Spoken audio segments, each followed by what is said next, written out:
Hello everyone, welcome to True One.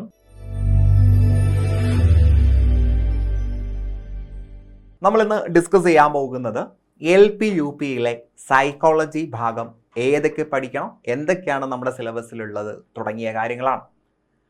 LP UPയിൽ നമ്മൾ ഏറ്റവും കൂടുതൽ ശ്രദ്ധിക്കേണ്ട ഒരു ടോപ്പിക് സൈക്കോളജിയാണ്. സയൻസിന് പ്രാധാന്യമുണ്ട്, മാത്സിന് പ്രാധാന്യമുണ്ട്, അതുപോലെ അല്ലെങ്കിൽ അതിനേക്കാൾ കൂടുതൽ പ്രാധാന്യമുള്ളത് സൈക്കോളജിക്കാണ്. ഈ സൈക്കോളജി ടോപ്പിക്കിൻ്റെ പ്രത്യേകത, നാം എല്ലാവരും സൈക്കോളജി പഠിച്ചിട്ടുണ്ട്. DLEDൻ്റെ ഭാഗമായിട്ട് കേട്ടിട്ട് ക്ലിയർ ചെയ്യാനും സൈക്കോളജി നമ്മൾ പഠിച്ചിട്ടുണ്ട്. അതുകൊണ്ട് തന്നെ ഒന്ന് ശ്രദ്ധിച്ചാൽ 20ൽ 20 മാർക്ക് പോട്ടെ, 18+ മാർക്ക് നമുക്ക് ഇവിടെ നിന്ന് സ്കോർ ചെയ്യാൻ പറ്റും.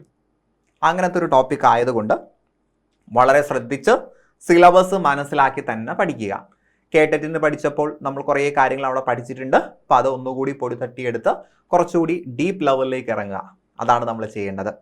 അപ്പോൾ 20 മാർക്കിനാണ് എഡ്യൂക്കേഷൻ ആൻഡ് ചൈൽഡ് സൈക്കോളജി എന്ന ടോപ്പിക്കിൽ നമുക്ക് സിലബസിൽ ഈ പറയപ്പെട്ട സബ്ജക്റ്റ് തന്നിട്ടുള്ളത്. അപ്പോൾ എഡ്യൂക്കേഷൻ ആൻഡ് ചൈൽഡ് സൈക്കോളജി എന്നാണ് നമ്മുടെ ടോപ്പിക്കിൽ കൊടുത്തിട്ടുള്ളത്. അപ്പോൾ ഇതിനകത്ത് മെത്തഡോളജി ഓഫ് ടീച്ചിങ്ങും വരുന്നുണ്ട്, വിദ്യാഭ്യാസ മനഃശാസ്ത്രവും വരുന്നുണ്ട് കേട്ടോ, ശിശു മനഃശാസ്ത്രവും വരുന്നുണ്ട്.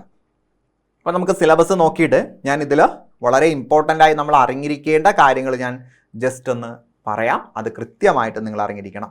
ഓക്കെ അല്ലേ? അപ്പോൾ മാർക്ക് ചെയ്യുന്ന കാര്യങ്ങൾ ഇതുവരെ ചോദിച്ചതിൻ്റെ ആ ഒരു വെളിച്ചത്തിൽ പറയുന്ന കാര്യമാണ് കേട്ടോ. അപ്പോൾ ഇതുവരെ നമ്മുടെ സിലബസിൽ നിന്നും ഏറ്റവും കൂടുതൽ റിപ്പീറ്റായി ചോദിച്ച ഭാഗങ്ങൾ നമ്മളൊന്ന് സ്ട്രെസ് ചെയ്യുക. ബാക്കി കാര്യങ്ങൾ പഠിക്കേണ്ട, ഇഗ്നോർ ചെയ്യണമെന്നല്ല. സിലബസിൽ ഇതുവരെ ചോദിച്ച കാര്യങ്ങൾക്ക് കുറച്ചുകൂടി ഇമ്പോർട്ടൻസ് നൽകണം എന്നാണ് അതിനർത്ഥം. നമുക്ക് നോക്കാം. പഠനത്തെക്കുറിച്ചുള്ള വിവിധ സമീപനങ്ങൾ, നിയമങ്ങൾ, സിദ്ധാന്തങ്ങൾ, ഇതാണ് ഒന്നാമത്തെ ടോപ്പിക്ക്. കറക്റ്റ് ഓർഡറിലാണ് പോകുന്നത്. അപ്പോൾ പഠന സമീപനങ്ങൾ, നിയമങ്ങൾ, സിദ്ധാന്തങ്ങൾ, ഇങ്ങനെ ഒരൊറ്റ കോമൺ ആയിട്ടൊരു പേര് കൊടുത്തിട്ടുണ്ട്. പക്ഷെ അവിടെ ഒരുപാട് കാര്യങ്ങൾ പഠിക്കാനുണ്ട് അല്ലേ. ബിഹേവിയറിസം മുതൽ സാമൂഹിക ഘടനാവാദം മുതൽ സ്ട്രക്ചറലിസം മുതൽ നിർമ്മിതിവാദം വരെയുള്ള കാര്യങ്ങൾ പഠിക്കാനുണ്ട്. അപ്പോൾ നമുക്ക് എന്ത് ചെയ്യാം? ഇത് രണ്ടും കൂടി ഒരുമിച്ച് അങ്ങോട്ട് വെക്കാം. ഇത് രണ്ടും കൂടി ഒരുമിച്ച് പറഞ്ഞാൽ അതിനകത്ത് വന്നു പഠനത്തെക്കുറിച്ചുള്ള വിവിധ സമീപനങ്ങൾ, നിയമങ്ങൾ, സിദ്ധാന്തങ്ങൾ, അത് മുന്നോട്ട് വെച്ച മനഃശാസ്ത്രജ്ഞർ, അവരുടെ ആശയങ്ങൾ, അവർ നടത്തിയ പരീക്ഷണങ്ങൾ. ഇത് മൂന്നും ഒറ്റ പോയിന്റാണ്. വേറെ വേറെ നമ്മൾ പഠിക്കേണ്ട ആവശ്യമില്ല. ഒരു സമീപനം പഠിക്കുമ്പോൾ അത് മുന്നോട്ട് വെച്ച ശാസ്ത്രജ്ഞരെ കുറിച്ച് നമ്മൾ പഠിക്കുന്നു, അവർ നടത്തിയ പരീക്ഷണങ്ങളെക്കുറിച്ച് പഠിക്കുന്നു. അപ്പോൾ ഫലത്തിൽ ഇത് മൂന്നും ഒരൊറ്റ ടോപ്പിക്കാണ്. പക്ഷെ അത് ഒരു അരമണിക്കൂർ കൊണ്ടൊന്നും തീരുന്ന ടോപ്പിക്കല്ല, കുറച്ചധികം ക്ലാസ് എടുത്ത് നമ്മൾ ഡിസ്കസ് ചെയ്യേണ്ട ടോപ്പിക്കാണ്. ഇവിടെ നിന്ന് സ്ഥിരം ചോദ്യങ്ങൾ വരും എന്ന് പറയേണ്ട ആവശ്യമില്ല അല്ലേ. ഇവിടെ നിന്ന് അധികം ചോദ്യങ്ങളും വരുന്നത് ഓരോ സിദ്ധാന്തങ്ങളെ ബേസ് ചെയ്തുകൊണ്ടും പരീക്ഷണങ്ങളെ ബേസ് ചെയ്തുകൊണ്ടും ഒക്കെ ചോദ്യങ്ങൾ വരും.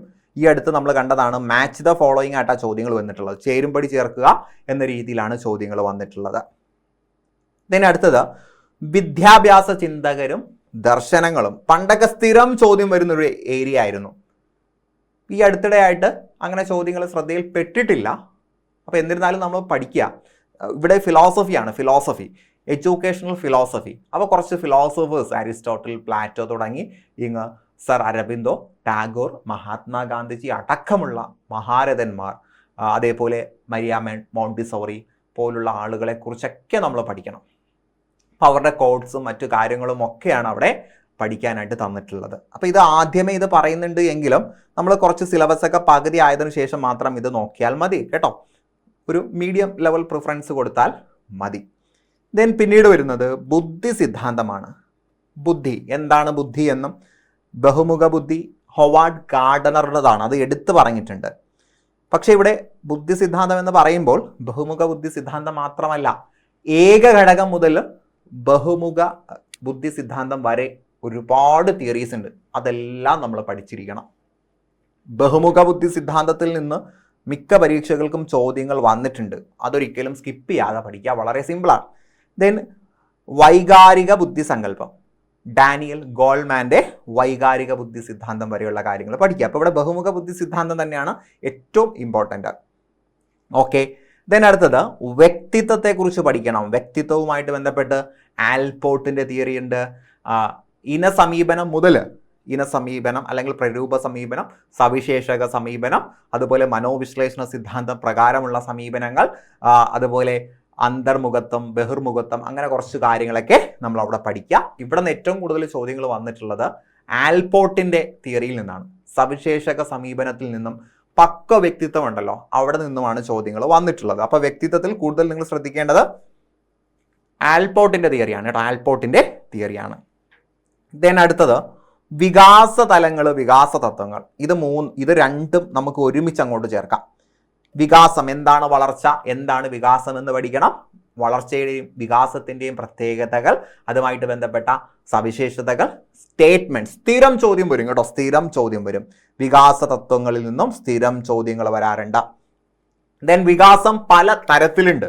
വൈജ്ഞാനിക വികാസമുണ്ട്, സാമൂഹിക വികാസമുണ്ട്, വൈകാരിക വികാസമുണ്ട്, സാൻമാർഗിക വികാസമുണ്ട്, മനോ സാമൂഹിക വികാസമുണ്ട്. അതൊക്കെ നമ്മൾ പഠിക്കുക കേട്ടോ. വൈജ്ഞാനിക വികാസം, സാമൂഹിക വികാസമുണ്ട്, മനോസാമൂഹിക വികാസം, സൈക്കോ സോഷ്യൽ ഡെവലപ്മെന്റ് ഉണ്ട്, സാൻമാർഗിക വികാസമുണ്ട്, വൈകാരിക വികാസം. ഇവിടെ വൈകാരിക ബുദ്ധി പറഞ്ഞു, അത് ഗോൾമാൻ ആണ്. വൈകാരിക വികാസം കാതറിൻ ബ്രിഡ്ജസിന്റെ ചാർട്ട് ഉണ്ടല്ലോ, അതും നമ്മൾ പഠിക്കുക. ഓക്കെ അല്ലേ? അപ്പോൾ വൈജ്ഞാനിക വികാസത്തിൽ നിന്നും പിയാഷയുടെ ചോദ്യങ്ങളൊക്കെയാണ് ടിപ്പിക്കലി ചോദിക്കാറുള്ളത്. ദെൻ സാൻമാർഗിക വികാസത്തിൽ നിന്നും ചിലപ്പോൾ ചോദ്യങ്ങൾ വന്നിട്ടുണ്ട്. സാൻമാർഗിക വികാസം കോൾബർഗിന്റെ ചോദ്യങ്ങളൊക്കെയാണ് മിക്കവാറും വരിക. എന്നാൽ പിയാഷയും എവിടെ ചോദ്യങ്ങൾ പറഞ്ഞിട്ടുണ്ട്, എവിടെ തിയറി പറഞ്ഞിട്ടുണ്ട്, സാൻമാർഗിക വികാസത്തിൽ പറഞ്ഞിട്ടുണ്ട്. അതും നമ്മൾ പഠിക്കുക. ഓക്കെ അല്ലേ? ദെൻ പാരമ്പര്യവും പര്യാവരണവും ഈ വികാസവുമായി അനുബന്ധമായിട്ട് പറയുന്നൊരു കാര്യമാണ്. നമ്മുടെ വികാസം, വളർച്ചയൊക്കെ പാരമ്പര്യത്തിന്റെ ഭാഗമാണോ പര്യാവരണത്തിന്റെ ഭാഗമാണോ എന്ന് പറയുന്നൊരു ഡിസ്കഷൻ നടക്കുന്നുണ്ട്. ഒരു കുഞ്ഞു ടോപ്പിക്കാണ്, പക്ഷേ ഇവിടെ നിന്ന് മിക്കവാറും പ്രാക്ടിക്കൽ ലെവൽ ചോദ്യങ്ങളാണ് കാണുക. താഴെ തന്നിരിക്കുന്നതിൽ പാരമ്പര്യത്തെ സ്വാധീനിക്കാത്ത ഘടകം അല്ലെങ്കിൽ പര്യാവരണത്തെ സ്വാധീനിക്കാത്ത ഘടകം എന്ന രീതിയിൽ ചോദിക്കും. സിമ്പിൾ, വളരെ ചെറിയൊരു ടോപ്പിക്, പക്ഷേ ചോദ്യങ്ങൾ വരുമ്പോൾ നമ്മൾ ചിന്തിച്ച് കുഴയും. അപ്പോൾ കൃത്യമായിട്ടും കൺഫ്യൂഷൻ ഒഴിവാക്കി പഠിക്കുക. മുൻവർഷ ചോദ്യങ്ങളൊക്കെ നോക്കുമ്പോൾ നമുക്കത് ക്ലിയർ ആവും. ഓക്കെ അല്ലേ? ദെൻ അഭിക്ഷമതാ പരീക്ഷകൾ, ഇവിടെ നിന്നൊക്കെ വളരെ അപൂർവമായിട്ടാണ് ചോദ്യങ്ങൾ വരാറുള്ളത്. ദെൻ അഭിപ്രേരണ എന്നേ പറഞ്ഞിട്ടുള്ളൂ, എബ്രഹാം മാസ്ലോയുടെ അഭിപ്രേരണ എന്നല്ല. അപ്പം എന്താണ് അഭിപ്രേരണ എന്നും ആന്തരിക അഭിപ്രേരണ, ബാഹ്യ അഭിപ്രേരണ തമ്മിലുള്ള വ്യത്യാസം എന്തൊക്കെ, അതുമായി ബന്ധപ്പെട്ട് എബ്രഹാം മാസ്ലോ എന്തു പറഞ്ഞു, ഹിൽഗാർഡ് എന്ത് പറഞ്ഞു, ഹിൽഗാർഡിന്റെ തിയറി കൂടി അവിടെ ചേർത്ത് വെച്ച് നമ്മൾ പഠിക്കണം. കാരണം കഴിഞ്ഞ LPSAക്ക് നമ്മൾ കണ്ടതാണ് ഹിൽഗാർഡിന്റെ തിയറി. ഓക്കെ അല്ലേ? ദെൻ സമായോജന തന്ത്രങ്ങൾ, ഒരു 11 സമായോജന തന്ത്രങ്ങൾ നമ്മൾ പഠിക്കണം. സ്ഥിരം മാച്ച് ദ ഫോളോയിങ് ഇവിടെ നിന്ന് വരാറുണ്ട് കേട്ടോ. സ്ഥിരം വരുന്നതാണ് ഞാൻ മാർക്ക് ചെയ്യുന്നത്. അഭിപ്രേരണയിൽ നിന്നും എബ്രഹാം മാസ്ലോയുടേത് അല്ലെങ്കിൽ ഹിൽഗാർഡിൻ്റെത്. ഇവിടെ നിന്ന് അധികവും വരുന്നത് എബ്രഹാം മാസ്ലോയുടെ തിയറിയാണ്. എന്നാൽ ചിലപ്പോൾ ഹിൽഗാർഡിൻ്റെതിൽ നിന്നും കയറി ചോദിക്കാറും ഉണ്ട്. ടെക്സ്റ്റിൽ പറഞ്ഞിട്ടുള്ള കാര്യമാണ് കേട്ടോ, പുറത്തുള്ള കാര്യമൊന്നുമില്ല. ദെൻ മനഃശാസ്ത്ര ഗവേഷണ ഉപാധികളും രീതികളും, ഇതിൽ നിന്നൊക്കെ ചിലപ്പോഴൊക്കെയാണ് ചോദ്യങ്ങൾ വരുന്നത്. മിക്കവാറും ആക്ഷൻ റിസർച്ച്, ആ ഭാഗത്ത് നിന്നുള്ള ആക്ഷൻ റിസർച്ച് ആരുടേത്, സ്റ്റീഫൻ എം കോറിയുടെ ആണല്ലോ, അവിടെ നിന്നാണ് ചോദ്യങ്ങൾ വരാറുള്ളത്. അത് എപ്പോഴും ചോദിക്കാറില്ല, മിക്കവാറും ആക്ഷൻ റിസർച്ചിൽ തന്നെ ചോദ്യങ്ങൾ ഒതുങ്ങാറുണ്ട്. ഓക്കെ.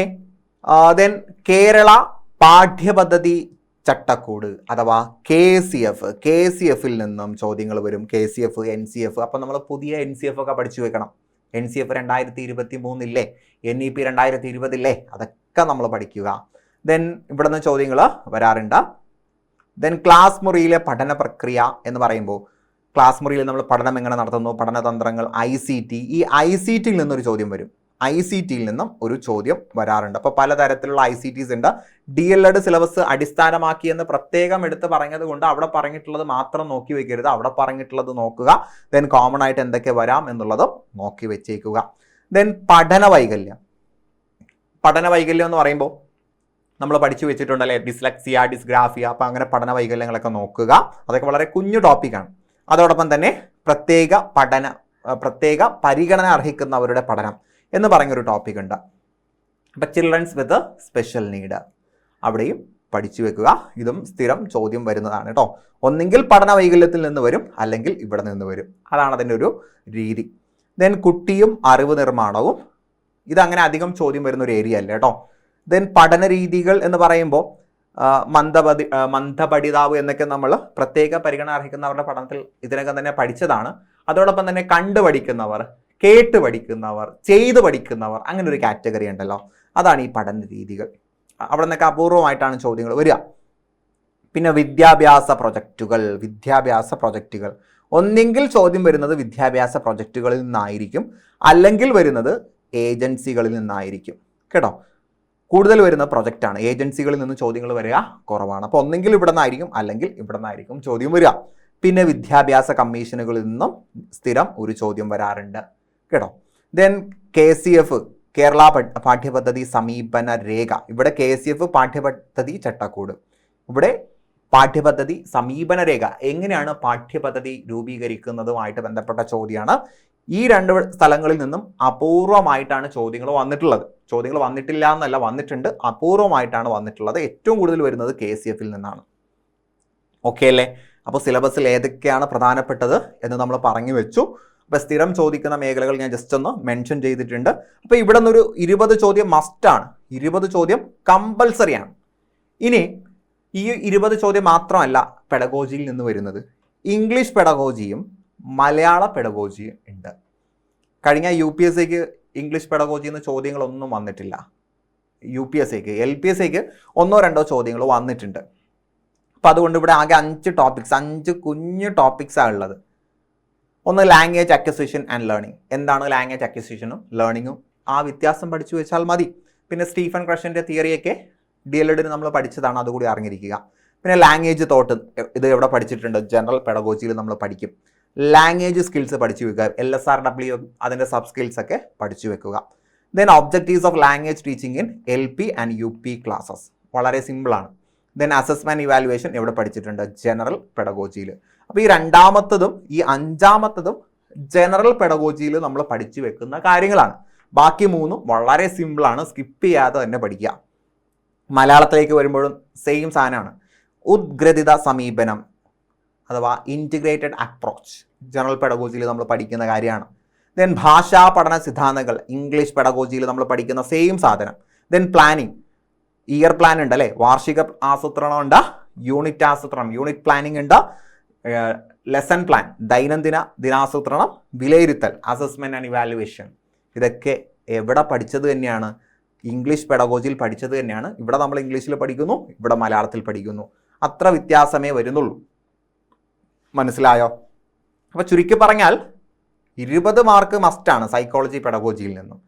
പിന്നെ ഒരു 5 മാർക്ക് ഇംഗ്ലീഷ് മലയാളം പെഡഗോജിയിൽ നിന്നൊക്കെ ചോദിക്കാം എന്നാണ് പറയുന്നത്. എങ്കിലും ഒരു 2-3 ചോദ്യങ്ങളൊക്കെയാണ് അവിടെ നിന്ന് വരാറുള്ളത്. 5 മാർക്കിന് വന്നു കഴിഞ്ഞാൽ നമ്മൾ രക്ഷപ്പെട്ടു.